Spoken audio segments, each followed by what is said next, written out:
Hello, and welcome back to Retrieving Sanity with your podcast host, Keegan, and this is your podcast for all mental health, addiction, recovery issues, and topics. Today, my guest is Julian Bermudez, a therapist, psychedelic integration specialist, and a guide for those navigating the deeper layers of healing.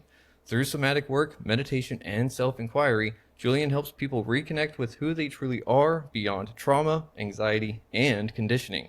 His work bridges modern therapeutic tools with timeless human wisdom, all rooted in presence and deep listening. Whether you're processing a psychedelic journey or searching for meaning in all the messiness of life, Julian is someone who helps people come home to themselves. So, Julian, how are you doing today, my friend? Wonderful, Keegan. Thanks for having me. Of course. It's good to have you on. And why don't you tell us a little bit about yourself, how you came to be who you are, and why you chose the road that you walk now? Sure. Well, I came from a lot of pain. My childhood was fairly traumatic, and I had to adapt to that. And the ways that I adapted to that pain initially helped me. They might have even saved me in lots of ways, and they became the source of great suffering later in life. So I was really trying to figure out, how can I transform these patterns? How can I have some agency and choice in life rather than just being in survival? How can I transform that pain and start to enjoy life? So I went to university. Of course, because that's where always the answers are. That's at least what we're told, right? Well, I didn't find any answers there. Well, maybe I did. I found some incredible teachers through self-study because I wasn't finding the answers, so I looked for them on my own. And that's when I started coming into this field. And I was finding answers to things like trauma, addictions, and rather than it just being a complex mechanism of genetics and choice, it was an adaptation to pain. There were things that had happened, and these addictions or this depression or this pain that we were carrying was an adaptation to it. So in other words, we weren't just, helpless victims that were just at the whim of our genes or our disease or whatever's happening in the environment. For the first time, I started to see that I had some choice. So I spent, maybe 10 or 12 years really trying to figure out how to cultivate that. But when you only know one thing, it's very difficult to do or learn something outside of that. Kind of like learning how to see a color that you're blind to. So it took a long time and a lot of practice, but the more and more that I focused on it, the more determined I was, the more persistent I was, and the more I learned to be gentle and compassionate and humorous and try and find the joy and play with the process, the more things changed. And the more and more that it changed and transformed inside of me, the more and more people came to see me. And that's how I got to where I am now. Man, that is a beautiful journey. But first of all, I got to say, I'm so sorry about your childhood. No one should ever have to go through that kind of thing. And I'm just glad that you're on the other side of it. And it's even better that you're helping other people do that too, because it's so special. But you said something early, well, not early, like right near the end, that really had me go like, ooh, that was good. I haven't heard that one before. And that was the whole trying to see a color that you're blind to. And I mean, that speaks on so many levels because, for instance, like the same could be said about yourself, right? And what others see in you. Yeah. I've never met somebody who had a perfect childhood, first of all. Yeah. Even when I'm working with somebody who comes and they said, my childhood was fantastic, it was great, everything was wonderful. That's true. And there's usually another side to it. So I think everybody in some regards or another is navigating some amount of childhood trauma. And we've all adapted to it in lots of ways. And that's our personality. And so we get deeply entrenched in that belief of this is just who I am, or this is just how it is. Yeah.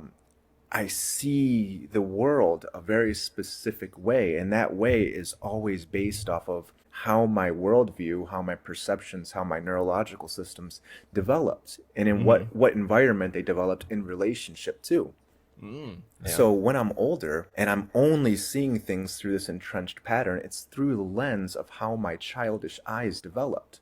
And so seeing things outside of that is very challenging and very difficult. We can do it. It can absolutely happen. And I think that's the task for so many of us today, is to carve new patterns and to take responsibility for the ones that were handed to us and to choose how to create new things outside of that. Very challenging, but I think that's the work that we're all doing right now. Wow. I love that. And the way that you put that, I don't know if it's just me, but it almost sounds like that is the perfect version of maturing, you know, because it's growing into a better version and all that. And it's supposed to be shedding off the childhood aspect, but not so much shedding off. It's more of an integration, right? Because that's kind of what you do. So, Precisely. have you ever met someone that's really tried to like shed their childhood entirely? Like they don't want anything to do with it. They don't want any beliefs. They don't want even the good stuff. Even if it was a whole bunch, they just go, nah, that wasn't for me because I go this way now. Yeah.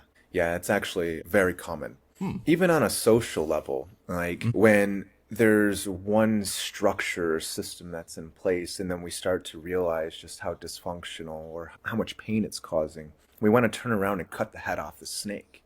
And then we do a revolution, which means we go in a circle and we're facing exactly where we started off, but we haven't learned the lessons from the old system. And we look at that in a personal level very commonly as well. There's a Tool song where he says, crucify the ego. And this is a very common phrase, right? Is that this is something that we want to kill, we want to get rid of, we want to exile it, we want to disconnect from it. But that's a part of us. Yeah. That's something that we went through. That's a part of us that developed based off of what we were going through. There's wisdom, there's teachings, there's lessons, there's very strong characteristics that can be very, very useful for us. I'm not saying that we want those parts of us driving the car that we're in, but we definitely want to take the advice that they have on where we're going. And then we as adults want to choose how do we get there in the most healthy, constructive ways. Okay, so man, so you're almost saying that the child aspects of ourselves or the ego knows what's best for us, like deep down, and it's up to like the adulter part to be like, this is the path we'll get there, but the adult part can't really choose the final destination. Kind Is that of. kind of how? Yeah, kind of. The childish part has fundamental needs, fundamental human needs that we as adults also have.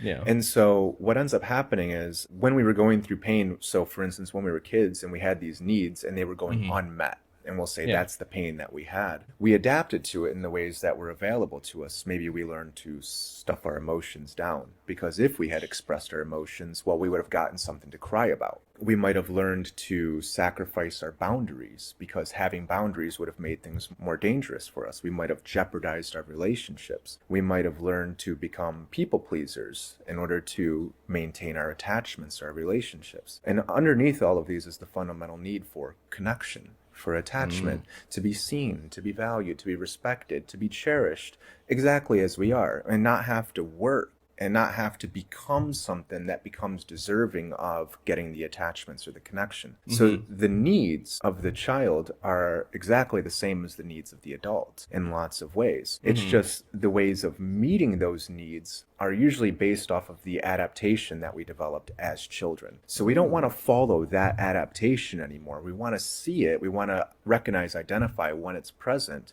when that is the dominant pathway that we're following. And we want to choose to meet the needs that are underlying it in healthy, constructive ways. So we can use our adult tools, so to speak, to communicate and to navigate this world to meet those exact same needs. Holy crap. The way you just broke that down, I think it just shook my world a little bit. And then you were also going along saying you might have done this or this. And I'm like, yeah, I did all those and then more, I think. And that has really screwed me up in a lot of different ways. And I don't know, the way that you just broke it down just makes me go like, have I been doing something wrong myself? So how do you normally help someone adapt those childlike needs and adult needs and those adult tools all together? What we want to do is we want to start to become aware. We want to build awareness of being able to recognize or identify when these patterns are in place. So right away, you use the word wrong. Maybe I'm doing something wrong. In other words, there's the judgment, the evaluation. So what we want to do is we want to start to notice when those dynamics are present. We could ask, was there ever a time in your life or anybody's life who was going through it for that matter, where we were judged and criticized or evaluated, and if we did the right thing, then we got whatever it is, the connection, the attachment, the praise, the value, the acceptance, the respect, so on and so forth. So then what we want to do is recognize and identify when that judgment, when that evaluation, that criticism, that harshness is still present today. In other words, when the pain from the past is still showing up here. Psychedelics can be a fantastic tool to help us build awareness of those. But the experience of working with the psychedelic is, in particular, what I'm talking about here, not the means of getting there. And we can have that experience in numerous ways, and things like reflection and inquiry are fantastic tools to get to that exact same place. Okay. So what do you do whenever someone comes up to you and they might have an idea of where they need to go, but they don't know how to get there? My tools as a therapist are to try to really understand what the person's going through. So understanding is the prerequisite for understanding is listening.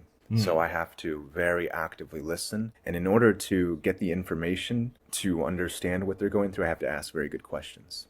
Yeah. And so that's a lot of what we're doing is I meet so many people who come in and they say, I'm going through this thing and I want this thing over here. And very commonly, again, it comes back to I'm trying to find the color that I can't see. So their idea of what they're looking for, it might be genuine, it might be very authentic, and it might not be the exact thing that they're looking for. So by understanding the condition of what they're really going through, of really trying to understand how it developed and what the fundamental needs are underneath it, that's when they can really figure out where they're trying to go. So by simply trying to figure out how this dynamic, whatever it is that they're going through, has developed, in what conditions it developed. So we ask, when do you first remember feeling this?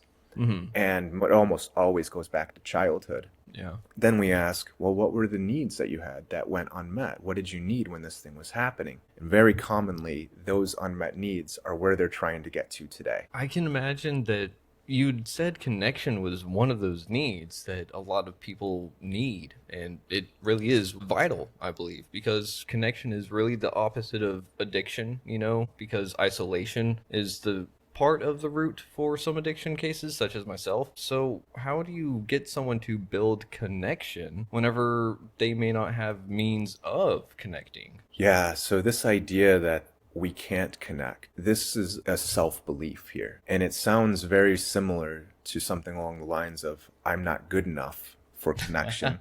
I'm not worthy of connection. I'm not deserving of connection. And all of those, we could trace where those come from pretty easily. They almost always go back to childhood. So that's just the core belief. That, again, is that worldview, that perception that we developed very early in life. It might be very challenging and difficult to go out into the world and connect when the world is perceived as being so dangerous. That's a step that we get to later on. So what we do is when we look at the trauma, which is the bad thing that happened that shouldn't, or the good thing that should have happened that didn't, it's not so much about the thing that happened. It's about what happens inside of us as a result of what happened there.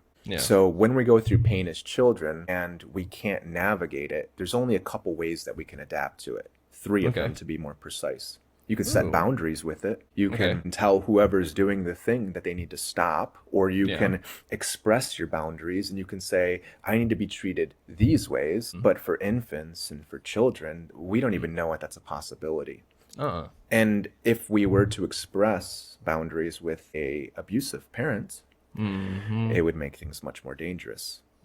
So that's the first option, and that's out of the window. The second option is we can go away physically, and a lot of us do that. I did it when I was in my early teenage years, but that goes against our survival intuition because we're dependent on the relationship to survive. It's very challenging to go set up shop and go have financial security and to have the connections that you need, because we're dependent on not just the stability but the actual attachment. So you can't just go away. So the third option kicks in, and this is the hallmark of trauma right here. Is we go away mentally. It's a wonderful survival mechanism because when we're going through pain that we don't have the resources or the ability to navigate, we can't process it, this survival mechanism kicks in, and it's like a numbing agent, and it takes us away from it. So in other words, we become disconnected. We learn that this pain that we're feeling is too dangerous, it's overwhelming, and we disconnect from it. We disconnect from our emotions. We disconnect from our feelings, from our boundaries, from our expression, and we go away from that mentally. One of the main ways that we do that is through distractions. So we need some sort of thing to take us away from it. We find tasks, we do things, we go into the TV, we go into the internet, we go into sports, we go into academics, we try and please other people, we take on our parents' emotions and we're going to care for them, and that's how we get away from the pain. And then when those distractions aren't strong enough anymore, you can see that that's already an addiction that has already begun. Then we go into more intense behaviors and eventually into substances and things like that take us away. So the disconnect is the hallmark of trauma. When we look at the foundation that caused this disconnect, the thing that we really needed was connection. We needed somebody to be with us, somebody to see us, somebody to understand us, somebody to accept us as we were, to validate and reaffirm and say, of course you're angry, your needs aren't being met. I, as your parent, am not rising up to what you need, and I'm going to try to be there for you. And then you get the comfort, and then you get the consistency. So the question becomes, if we're trying to overcome that disconnect, and we want to establish connection, well, who's the person who has to give us that connection? Who's the person who has to meet those needs? Oh, it might go back to the parents, huh? Well, you would think so, but we're adults now. So wait, let me guess. Does it have to come from within ourselves? Precisely. Oh, but that, go on. I need to hear what you're saying. The way that we treat ourselves is a mirror for the external world. So if we don't have boundaries with ourselves, who is going to respect our boundaries? If we don't value ourselves, who is going to value us? So if we want to be valued, if we want to be respected, if we want to be cherished, if we want to be good enough where somebody is going to make us important enough or valued enough to give us their presence and to make us a priority, we have to do that for ourselves first and foremost. If our parents didn't do that for us, and we never got it and we have all this pain, that's not within our control. There's nothing we can do about that. We're not responsible for what happened to us, but we are responsible for what we do with that. And one thing that we can do is we can learn to give ourselves the fundamental needs that we didn't get.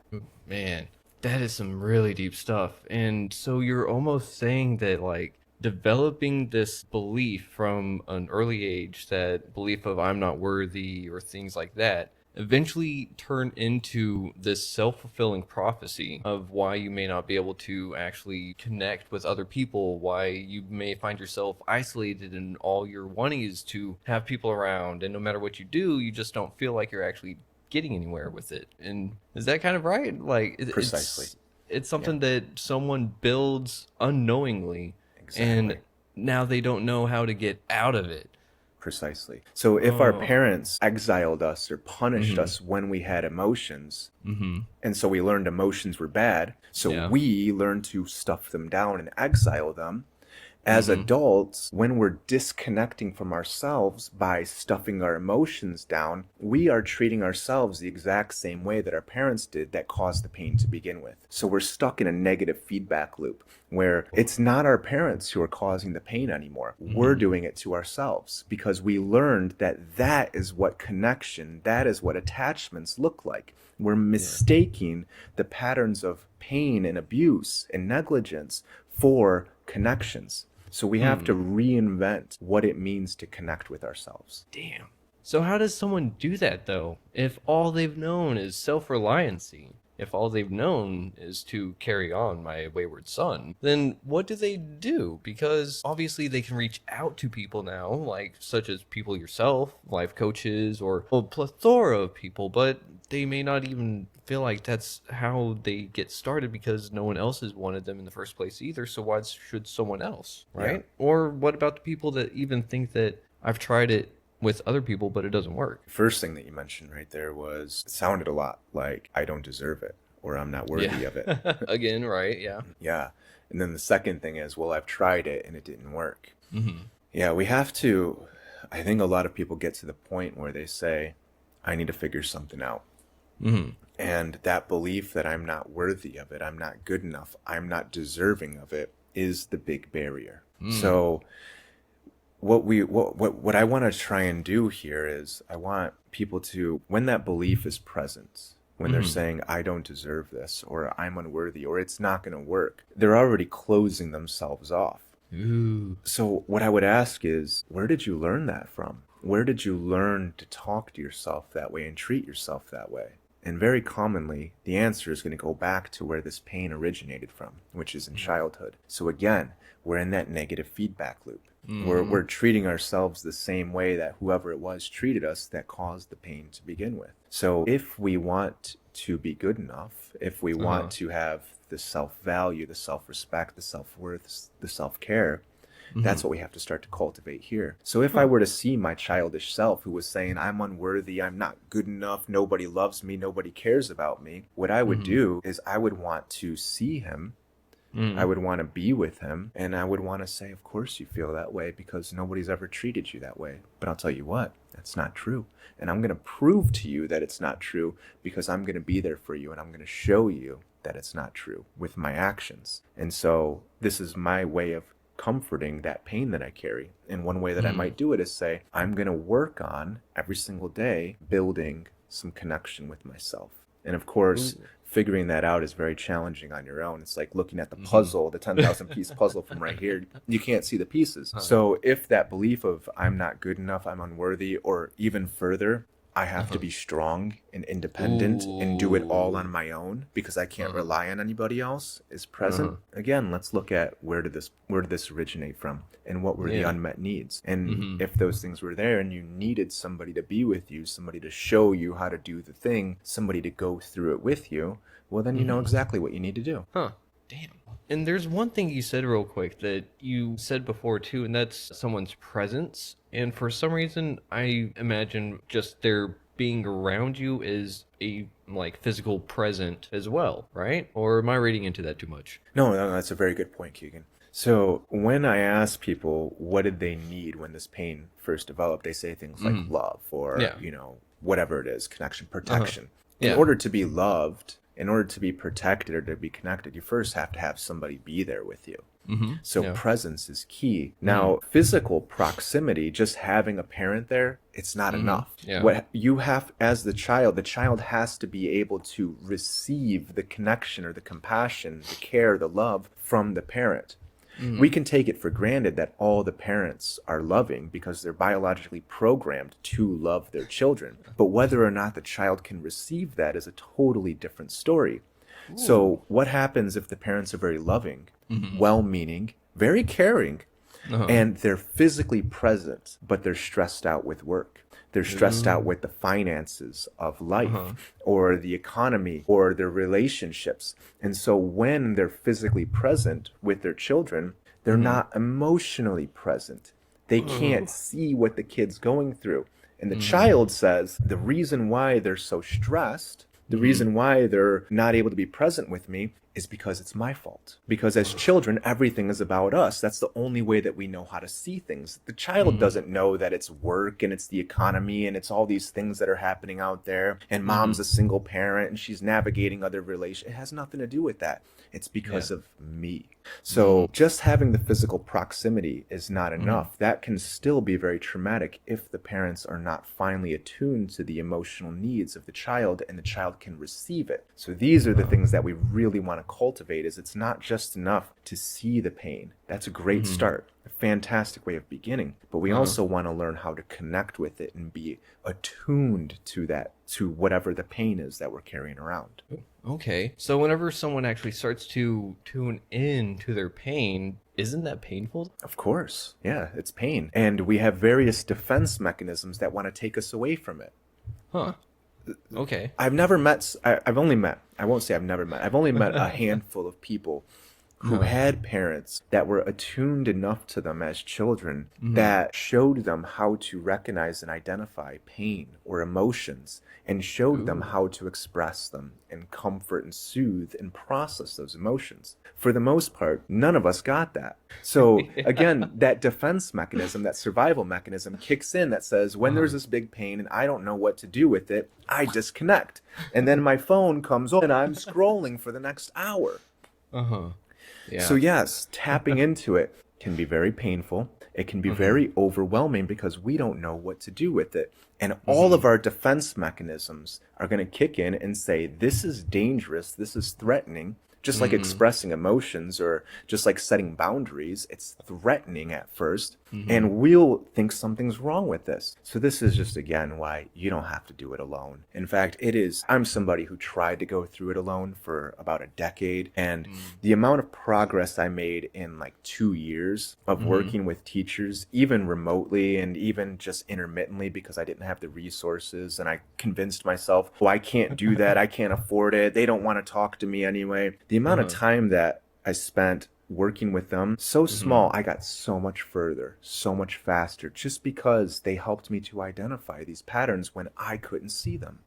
Damn. Okay. So one of the things that we do as children is develop those habits and everything, right? That in a sense, it sounds like that's early self-medication. And that is essentially a very bad road to go down. And that's kind of the road I fell down myself. And it does not sound fun, Yeah. right?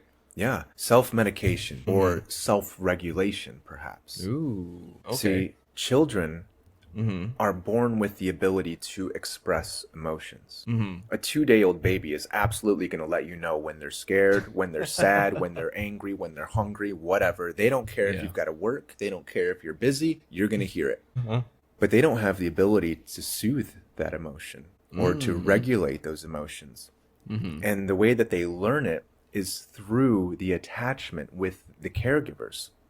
Ooh. So there, Gotcha. so in neuroscience, this is referred to as interpersonal, so between two people or more, neurobiology. And what this means is it's a fancy term that says the unregulated, immature, undeveloped nervous system, emotional circuits of the baby child, they're going to download information from the mature, regulated nervous system. And Huh. they do so through touch. Whoa. But what happens if, one, the mature, regulated nervous system is not so mature and not so regulated, and they didn't get this care and connection from their parents? Or two, what if they're really well-meaning and really caring, and they're getting expert advice on on parenting from doctors or parenting experts that say, when your baby cries, don't hold them. Let them learn how to self-soothe. Let them learn how to self-regulate. They need to learn how to be independent. They don't have the ability to do that. So we learn to medicate or regulate in whatever means are available to us. The only Huh. mean that is available is to disconnect from that pain. Man, so we learn a very fast way of how to disconnect. And it sounds like it is a load of work to reconnect. And it's something that's much more easily done with the help of others, as you were talking about. But you have to also reach down inside first, right? So after you do that, what do you usually do with someone that is starting pretty well and then they're just go sideways all of a sudden real fast? Would that be one of their survival instincts again, just because the fear is taking over? Like, what happens to them if they don't have that pain anymore, right? Yeah, I think I get what you're saying here. So there's a part of us that adapted to that pain by disconnecting and by distracting or by people pleasing, whatever it is. Uh-huh. And so what happens if we can learn to process that pain? What happens to that part of us that exists? Is that what you're saying? Pretty much, yeah. Yeah. So the idea this kind of goes back to what we were talking about earlier. Do we turn around and cut the head off of the snake? Yeah, no. Right. Yeah. Why would we want to do that? Because Yeah. this is a part of us. And so to build the ability to navigate these emotions, you would think at first would make that part of us irrelevant, obsolete, not needed. Yeah. But that's actually very far from the truth. These parts of us never go away. We can never get rid of them. Not saying that that's what we want to do, but it's not something that we can do. These are parts of us that are going to be with us for the rest of our lives. And so the more that we build a relationship and a connection with them, and we start to really identify them and recognize when they're present, or recognize the situations where they would become present, the less that they need to step up and take the wheel of the steering wheel, so to speak. Okay. Huh. So it's kind of going along with a saying of like befriend your demons of sorts, right? Like you don't necessarily want them leading the charge, but it's not a bad idea if they're on your side, right? Yeah, this word demon, Mm-hmm. this word demon is a very interesting word Mm-hmm. because the etymology of the word demon Guiding comes, spirit. yeah, it comes from the function of life. Uh-huh. The guiding spirit, the function of life, and we have turned it into the devil, the demonic, Mm-hmm. this thing that we want to get rid of or that we want to fight and exile or have a war with. Mm-hmm.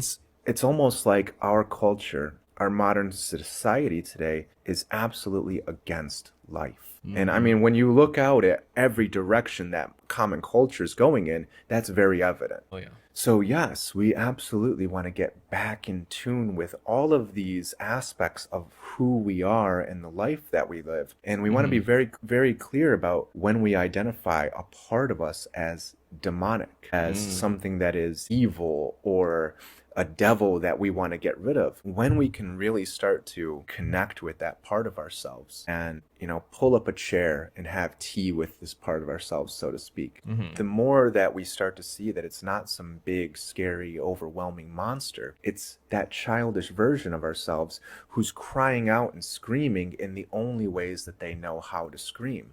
They're Mm. expressing their needs in the only ways that are available to them. And we're usually looking at them from the same way that we were treated when we expressed our needs that way. We're bad, we get exiled, we get punished, so on and so forth. So we really want to start to build a relationship with these demons, so to speak, and connect with them and start to see them as trusted friends who have been with us since the beginning. I'm not Mm-hmm. saying that we have to listen to them completely and that we need to take all of their advice, but rather Mm-hmm. we're going to look at what they really want and what they really need here, and we're going to figure Mm-hmm. out how we can meet those needs in more constructive ways. Oh man, I love that because not a lot of people know that demon is guiding spirit, and that I'm so glad that you got that because I was going to be like, no, but you got it. So, uh, and you're right. Like society nowadays is almost against everything life because if something is edifying, about 10 other people are going to find a way to cancel it and say no, don't do that because X, Y, or Z, Yeah. and it's for stupid reasons one way or another, and I'm not about to try to go into that. We don't have time to go into how it's difficult, isn't it, whenever everyone else is on that same self-destructive journey and you're just kind of like, everyone else is going this way, so this is the right way, right? Like, so whenever you find people looking out above that sea of masses, all headed towards the cliff like guinea pigs or whatever it is, how do you grapple those people? How do you reach out to them whenever you can tell that they're right there on the brink of an epiphany?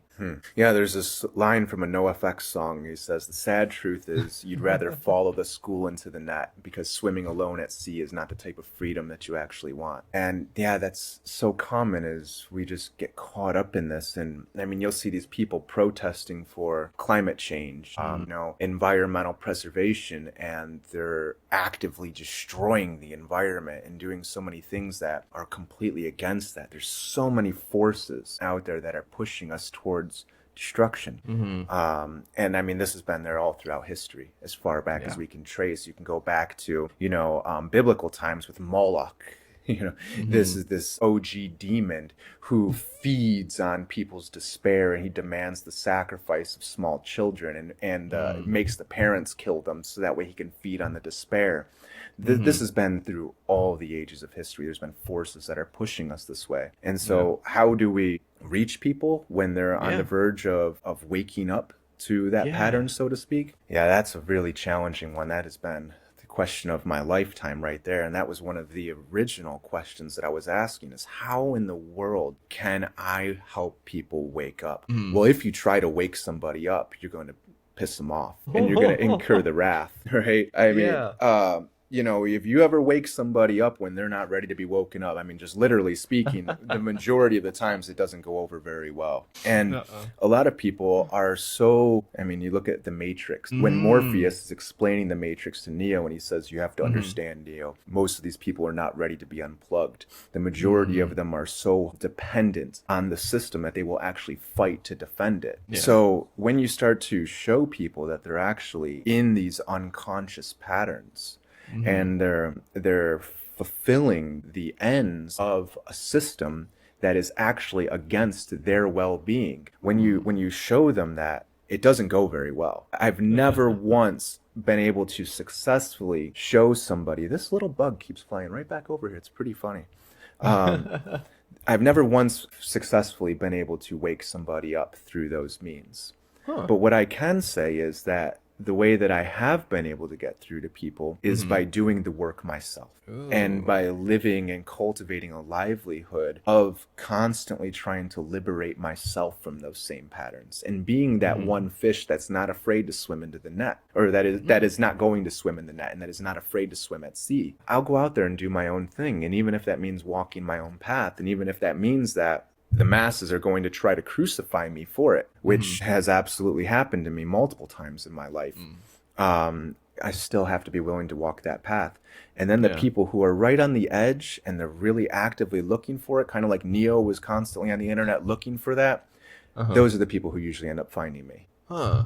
Whoa. When they're ready to wake Yeah. up, and when they realize that they're asleep or that they're in these patterns and they want to do something differently, then they have to make the choice to come and to step out of it. Every single Okay. person, just like Neo said constantly, I didn't save you, you saved yourself. Every single person has the ability to heal themselves, to wake themselves up, to take accountability and responsibility. And all the wisdom is inside of them. And all that I do is help them find that inside themselves. But they have to be willing and have the strong conviction to go into that discomfort and do it themselves. Oh, man. So if I'm hearing this right, and I may be twisting it to make it sound better, but essentially self-limiting beliefs and these self-destructive behaviors and these negative feedback loops all essentially are the matrix that we trap ourselves in and don't really want to wake out of, right? Wake up from. Yeah, in a lot of ways, that's right.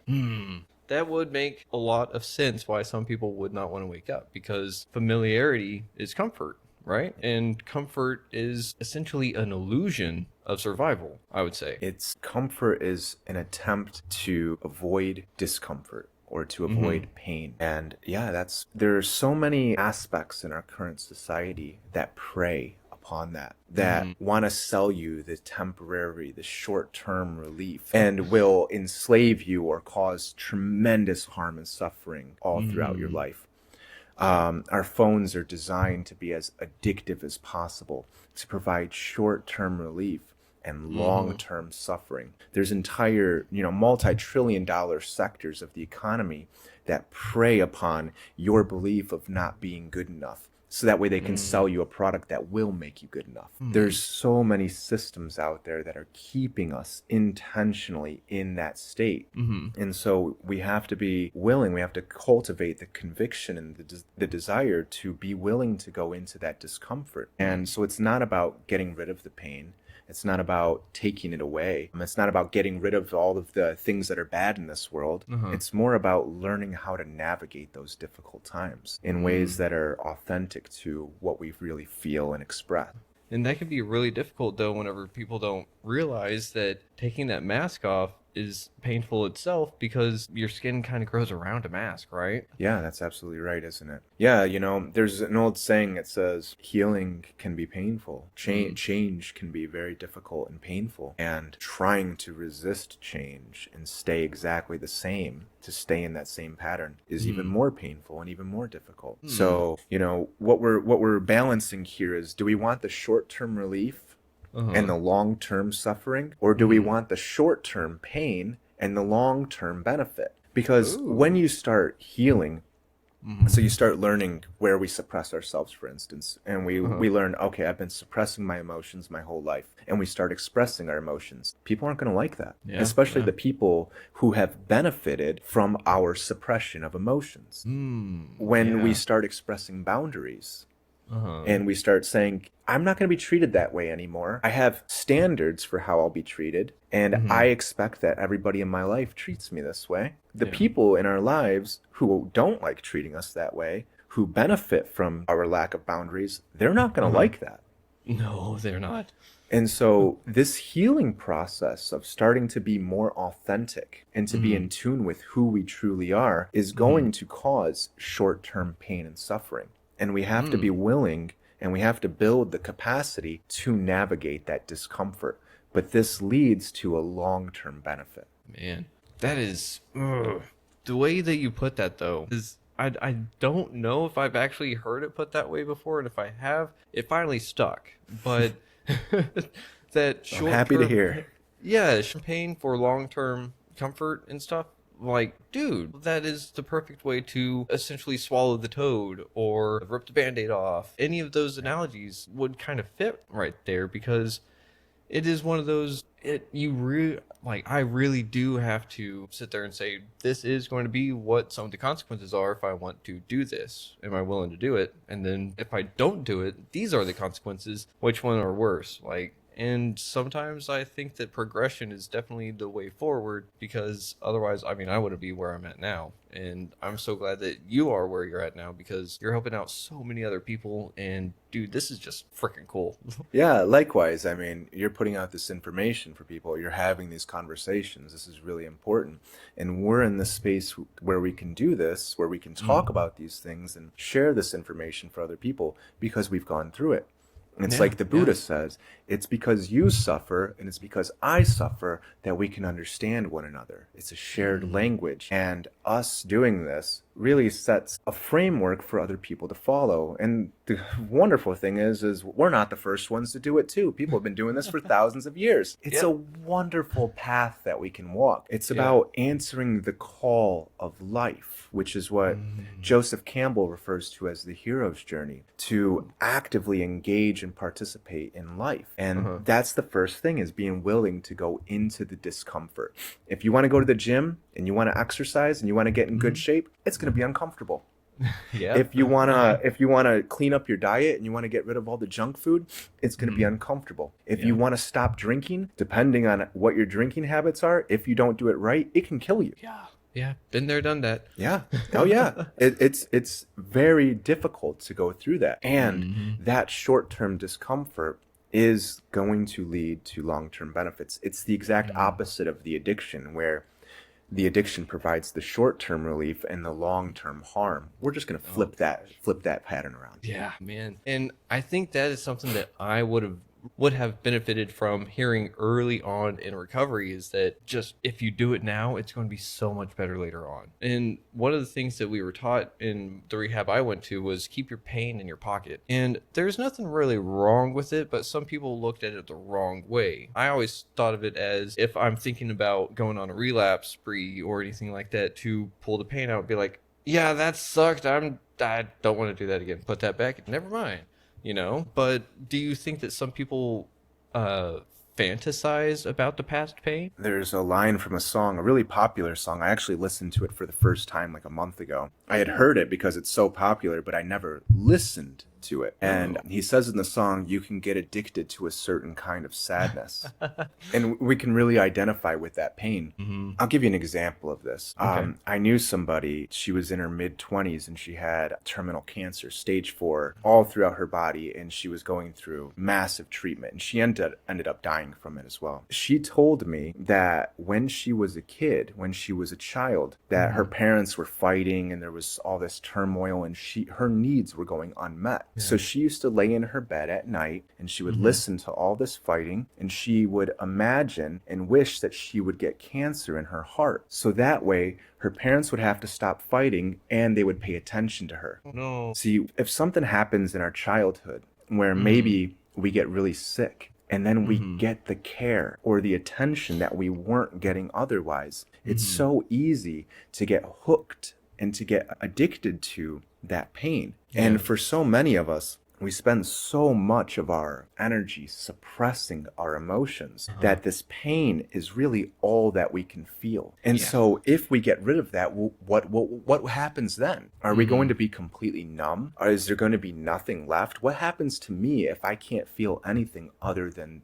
the pain? I used to have these, for myself, I used to have these terrible fears that if I didn't feel that pain, if I didn't go through that suffering, if things weren't intense for me, that was going to be the end of my life. And so I would hold on to and cling on to this pain and suffering because that was who I was. That was my identity. I knew nothing else outside of it. And again, that's like the cut the head off of the snake. If I lose that, then I don't exist anymore. So there's so many ways that we can get hooked on that pain, and we identify with it, and it becomes like this version of ourselves that is who we are. And it doesn't have to be that way. You know, it's interesting, like when we suppress one emotion, we suppress all of them. And it's not like it's not going to a buffet where you say, I'll take the joy, I'll have some of the gratitude, keep the fear, keep the anger, definitely keep the pain. I don't want to, no, it doesn't work like that. We suppress all of them. And it's kind of like holding a beach ball underwater, is we use all of our energy to push this thing down. And no matter how hard we try, bam, it comes bursting up the seams. And that's the pain that we're feeling right there. So it's so easy to get hooked on that one and just to identify with that one emotion. But if we can learn to comfort that pain, if we can learn to soothe it, if we can learn to soothe the panic and the sadness and the fear and all the shame, then we can start to make room for the joy and the play and the gratitude to start to come up a little bit more. They're always here, all of them. But if only one of them is consuming all of our attention and all of our experience, we can't see anything else. So we have to comfort and soothe that pain and the panic, the anxiety, the depression, all the things that we have. So that way we can make room for all the other pieces that we really want to experience to grow and bloom some more. Man, so it's almost like making room in your garden, like going and tilling up the field and just choosing out some weeds to pull and so on and so forth, huh? Precisely. And that's the exact analogy that a lot of Buddhist philosophy uses. It's like gardening. You got these giant trees or giant weeds that have grown, and they might not be the plants that we want. So we have to little by little prune them back down and use all of our energy to recess these plants and bring them back down to their roots and then down to their seed. And then we can choose what we want to grow over here. Man, I love that. And I didn't know that Buddhists use gardening analogies a lot, because I do, but it would make sense because me and a friend were looking into that whenever we were in middle school, high school. So maybe I learned it and I just forgot all about it. Who knows? But Julian, real quick, this has been an amazing conversation. I know I've got some tears out. I feel like I've learned a whole lot. I know my audience has learned a whole lot, because if I learn something, they learn something. Someone's wounds are similar enough to mine, yours, and the person next to them, that someone's going to be feeling something after this. And if they don't, well, I think they've got some integration to do, right? Yeah, that's right. I hope that some messages get through, yeah. Sweet. Well, Julian, I have to ask you something real quick. Do you think that we could see you on in the future? Because I don't think that we've really dived far enough into pain and how we actually get out of it, how we don't cut the head off the snake, how we actually find out the snake is actually our friend and we can take it home or something like that. So do you think we can see you on in the future? Absolutely. I'd love to come back and have some more conversation with you. Well, I'm super excited for that. I can't thank you enough. But real quick, where can people find you? Psychedelicintegration. Yeah, with a hyphen in between psychedelic and integration. And our Instagram is a good spot too. Websites, first and foremost, there's a mailing list. You can subscribe and we'll keep you updated on things. We post articles. And if you want some support, you don't have to go through this stuff alone. And this is what I do, is I help people out here. So if you want to reach out, there's free consultations on there. And don't let something as silly as finances stop you from reaching out and seeking the help that you need. And then the Instagram's a good spot as well. We're starting to post things on there, clips from these shows. And if you want me to talk about a specific thing, you can always reach out and let me know. Dude, Julian, that is way too awesome. Everyone out there, be sure to check him out on Facebook, Instagram, and just type in psychedelic-integration and net. You'll find his website for sure. I mean, check him out, because this has been awesome. I know I'm going to have to do my own follow-ups in the future, so Julian, be ready for me. But The name of this podcast is Retrieving Sanity, and we explore how all facets of living life impact our mental health. Looking at the incredible motley adventures of your life, what does retrieving sanity personally mean to you today, and what's one practice or perspective that you believe is crucial for anyone on that journey? Being authentic, meaning, and I'm not talking about like some woo-woo concept of something that's just way out there that doesn't mean anything. I'm talking about reconnecting with who you are and expressing that, and being true to who you truly are, expressing emotions, expressing boundaries, reconnecting with yourself, others, the world around you, and cultivating a livelihood so that what we do represents who we truly are. I think that authenticity is really the antidote and the key that's going to open up a lot of doors for change in this world. Oh man, Julian, that is way too cool. And I believe that that is one of the greatest keys that anyone can get. It's kind of like a master key to all doors, right? Yeah. Oh, dun, dun, dun, dun. Julian, it's time for a lightning round of a little segment we call Re-Entry Reflections. You've helped people navigate all kinds of psychedelic experiences and rather painful integrations, if I might say so myself. Now we're putting your integration instincts to the test. I'm just going to shoot out 5 of them, and we'll see how fast we can do them, okay? All right. All right. Number 1. I felt infinite. Now I feel overwhelmed. What grounds that insight? Connecting with the thing that's overtaking you. To be overwhelmed is like a wave that overtakes you and you don't know how to navigate it. What is it that's overwhelming you? And I can guarantee you, most likely it's some emotion or some belief. And so if we can connect with that, if we can get curious about it, we can listen to it, we can see why it's here, what the teaching is, we can build a relationship with it, its power to overwhelm us greatly reduces, and we can comfort and soothe that feeling or emotion or whatever it was that's here now. It's here for a reason. We just need to build the foundation, the capacity to engage with it. Oh man, that's awesome. Thank you. Okay, number 2. I saw my true self. Now I'm scared to be seen. What do I do? Yeah, we look at those beliefs again. I'm not worthy, I'm not good enough, I'm not deserving. All of these adaptations that we have. At some point in our lives, did we survive? Did we adapt by making ourselves small and by making ourselves agreeable and not being seen? I certainly did. And, stepping out and putting myself, sure you can relate, and doing things like this was very frightening, very threatening in the beginning. So yeah, we really want to get familiar with those beliefs about ourselves and see why we're so afraid to be seen. What's the teaching here again? What's the reason why this is here? Where does this come from in our lives? And what can we do about it? What can we do with it? Oh, that's good. Thank you. Number 3. I want to quit my job immediately. So I never tell people what to do or what they shouldn't do. But I can tell you, I have seen a lot of people who absolutely despised the livelihood that they had and wanted to quit. And I'm not saying you should do it immediately, but if you strongly are opposed to what you're doing for work, if it's sucking you dry, if putting on that mask and playing that role and getting in that box is requiring you to sacrifice yourself, to stuff your boundaries down, to stuff your expression down, to make yourself agreeable in order to maintain that job, then this is something to reflect on. And it might not be wise to immediately quit your job and to just uproot, especially in today's markets. But you can take steps daily to liberate yourself from that pattern. And the goal, of course, is to create a livelihood that both nourishes and supports you and others. So these are things I think are very important. And we want to be very careful of the steps that we take. We don't need to jump right off the cliff. We can look first. We can walk out into the water nice and easy. We can get comfortable with the water. We can make sure we can swim, and then we can take off. Ooh, I love that one too. Thank you. Number 4. I saw my parents' pain. Do I reach out to them? That's up to you. When our parents caused us to suffer as children, whether we went through abuse or, like I said, maybe we just had really well-meaning parents that got really bad advice, and so they sacrificed and stuffed down all of their parental intuition that told them to hold my baby when they were crying and so on and so forth. They learned these patterns from somewhere. They learned not to trust themselves, or they learned to hurt others the way that they were hurt from somewhere.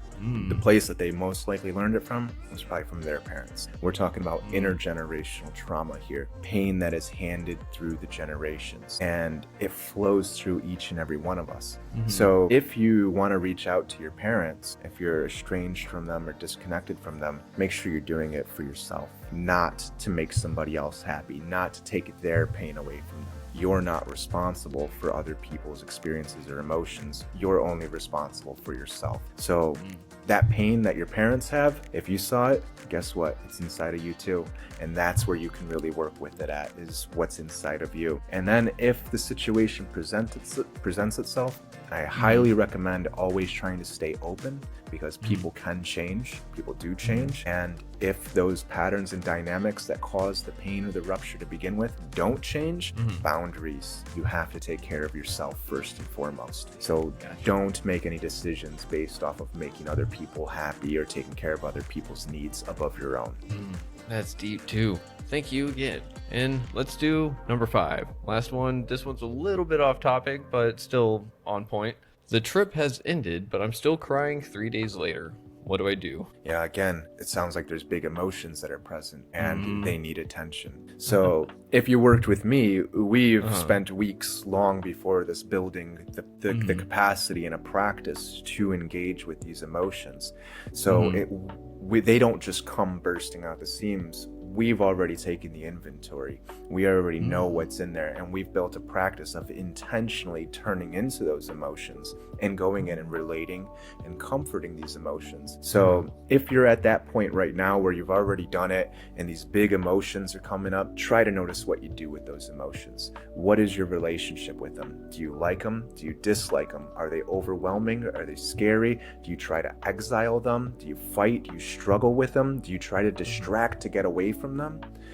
They're here for a reason. So if you can turn into it and face it, get curious about it, and try and figure out why it's here, what the teaching is, what the wisdom is, what the unmet needs are, then you can try to figure out how to meet those needs in your own healthy, constructive ways. So rather than avoiding it, rather than disconnecting from it, let's try to face it. Let's try to relate with it. Let's get curious about it.